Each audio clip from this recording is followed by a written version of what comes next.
All right, welcome back to The Explainer. Today we're tackling something intensely personal for, well, almost all of us. We're looking at how our desperate, grinding attempts to perfectly optimize our roughly 4,000 weeks on this earth are actually destroying our peace of mind. So let's jump right in. The cost of a thing is the amount of what I will call life, which is required to be exchanged for it. Now, that incredible insight from Henry David Thoreau leads us straight to a pretty massive question. Why is it that in a modern world where we can literally have absolutely anything delivered to our doorstep in a matter of hours, it still feels like there's this gaping void inside of us? Let's figure out why. Section 1. The Modern Optimization Trap. Look, we're cramming more into our 24-hour days than literally any generation before us. And honestly, it's breaking us. These aren't just quirky bad habits anymore. These are the clinical symptoms of digital burnout. We're talking about a state of chronic cognitive and emotional exhaustion. Think about it. If you're reaching for your phone the absolute second you wake up, and it's the last thing you see before you close your eyes, or if you're instinctually using a device just to numb out uncomfortable emotions, you are likely in the thick of this. And here's the scariest part from the research. A simple weekend offline? Yeah, that's not going to cure this level of deep, deep depletion. Offline activities suddenly just feel incredibly boring to us because our entire baseline for stimulation is completely broken. Let's anchor this chaos with a real-world story from creator Matt D'Avella. Matt talked openly about this terrifying realization that we only have about 4,000 weeks total on Earth. And because of that anxiety, he fell hard into the trap of trying to optimize absolutely everything. I mean, his skincare routines, his productivity systems, even fatherhood. He was trying to squeeze every single 1% optimization out of his day. But you know what happened? Instead of feeling fulfilled, he just ended up feeling deep, deep resentment. It turns out this toxic obsession with cramming more into our extremely limited time actually makes the experience of that time so much worse. Or take Ryan Nicodemus. In his 20s, he did exactly what society told him to do, right? He climbed the corporate ladder, managed hundreds of employees, pulled in a massive six-figure income, and bought this enormous 3-bedroom condo, a condo that literally had 2 living rooms. As Ryan himself puts it, he has absolutely no idea why a single guy needs 2 living rooms. He was just buying endless stuff to try and fill that gaping void. And despite having everything on paper, he was completely, utterly miserable. Moving on to Section 2, the digital arms race. Okay, we really have to shift the narrative here and diagnose the invisible adversary in the room. Because the attention economy, it's not just some neutral tool that you happen to be using poorly. Not at all. It is a highly engineered system built from the ground up to hijack your focus. Computer science professor Cal Newport has done the research to prove this isn't just fluffy self-help talk. We are fighting a literal zero-sum battle against massive conglomerates. They are using intangibles, things like the illusion of immediacy, endless findability, and extreme, hyper-targeted personalization to basically hack our minds. As Newport perfectly describes it, it's a completely lopsided arms race. You're bringing a tiny bit of willpower to a fight against literally thousands of attention engineers whose entire business model depends entirely on keeping your eyeballs glued to their screen. Which brings us to Section 3, the illusion of more. So how exactly do they keep us hooked? Simple. They sell us the false promise of maximalism. We try to fill our internal void with consumer purchases and endless digital nuggets of information. But as Ryan Nicodemus found out the hard way, the stuff doesn't fill the void, it actually widens it. And the science behind this is absolutely fascinating. Psychologists track what are called arousal states. There's HAPA, which stands for high arousal positive affect. When we're in this state of high excitement and interest, our focus aggressively shifts to the future, and we become highly prone to buying hedonic items. We just constantly, desperately want more. Then there's the exact opposite, LAPA, or low arousal positive affect. This state is associated with genuine calm and relaxation, leading to a focus on the present moment and a real sense of peace. The kicker?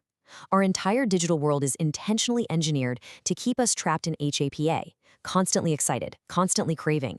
But as humans, we have a literal biological need for the slowness of LAPA to actually feel satisfied. The philosopher Erich Fromm defined this dynamic perfectly as the mode of having versus the mode of being. See, in the mode of having, we measure our entire life by our possessions, our job titles, and just how ruthlessly optimized our daily schedules are. But in the mode of being, life is measured by depth, creativity, real connection, and inner growth. Because the joy you find in objects is always going to fade, but the joy rooted in deep experience, that actually lasts. Section 4, the philosophy of less. So what's the antidote to all this noise? Well, it begins with Stoicism. Now hold on, Stoicism isn't about just suppressing your emotions or gritting your teeth through hardship like a robot. No, it's a deeply practical philosophy. It teaches us how to actively step off that exhausting hedonic treadmill. It teaches us to clearly distinguish between what we can control and what we can't, which ultimately allows us to find genuine satisfaction right here, in the present moment, rather than endlessly craving that next dopamine hit. One of my absolute favorite Stoic techniques is called the view from above. The idea is that you intentionally zoom out mentally, trying to see your life from a grand, almost cosmic perspective. And when you do this, man, those overwhelming modern worries, the social media FOMO, the ridiculous pressure to perfectly optimize your morning routine, they suddenly look incredibly small. It instantly helps you recognize just how brief and precious your life actually is. And that brings us right back to Henry David Thoreau, who literally lived this philosophy out in the woods of Walden. Instead of asking the typical question, how can I get more? He flipped it. He asked, how can I need less? And you guys, this is the modern blueprint. Modern psychology calls this combating decision fatigue, because every single choice we make, every pointless notification we read, it actively drains our cognitive energy. So when you deliberately subtract the unnecessary, you aren't just clearing out physical space. You are literally reclaiming your mental energy and finally calming your nervous system. All right, let's get practical. Section 5, the digital declutter process. Remember Ryan Nicodemus and his absurd 2 living rooms? Well, when he finally hit a breaking point and decided to change, he threw what he called a packing party. He and his buddy Josh spent 9 hours, ordered a bunch of pizza, and literally boxed up absolutely everything he owned, exactly as if he were moving out. Then, for the next 21 days, he was only allowed to unpack the items he actually physically needed. You know, his toothbrush, a bed, a few clothes. And get this. After 3 weeks, a staggering 80% of his stuff was still just sitting in those boxes, completely unaccessed. It proved beyond a shadow of a doubt that his maximalist lifestyle was a total illusion. So he ended up donating and selling almost all of it. And for the very first time in his adult life, he felt truly rich. Now, we desperately need to apply that exact same logic to our digital lives.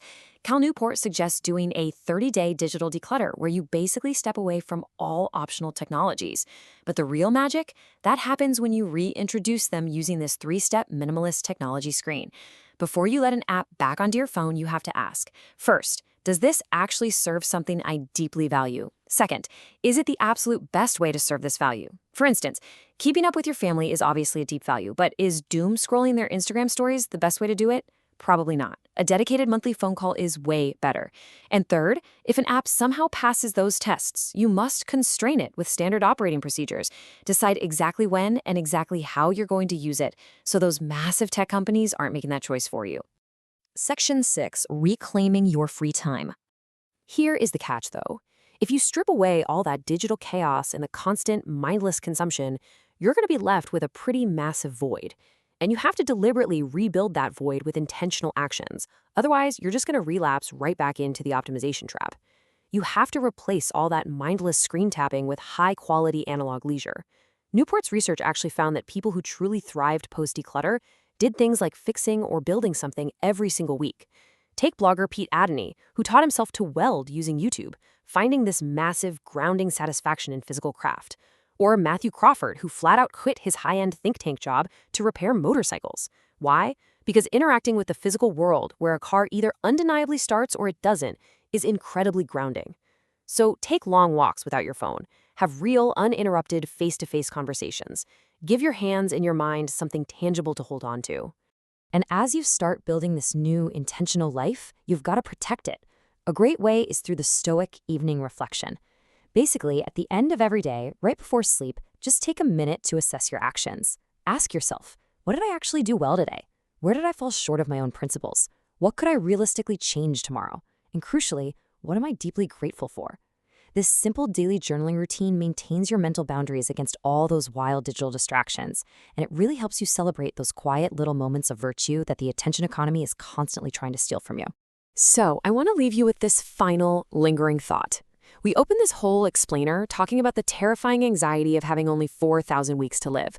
But the answer to that anxiety isn't to frantically optimize every single passing second. The real answer is to strip away the noise. Honestly, ask yourself, what would you do with your 4,000 weeks if you just stopped optimizing, stepped completely off the treadmill, and simply chose to need less? Take a breath, look away from the screen for a bit, and just start living. Thanks so much for tuning in to this explainer, and I'll catch you in the next one.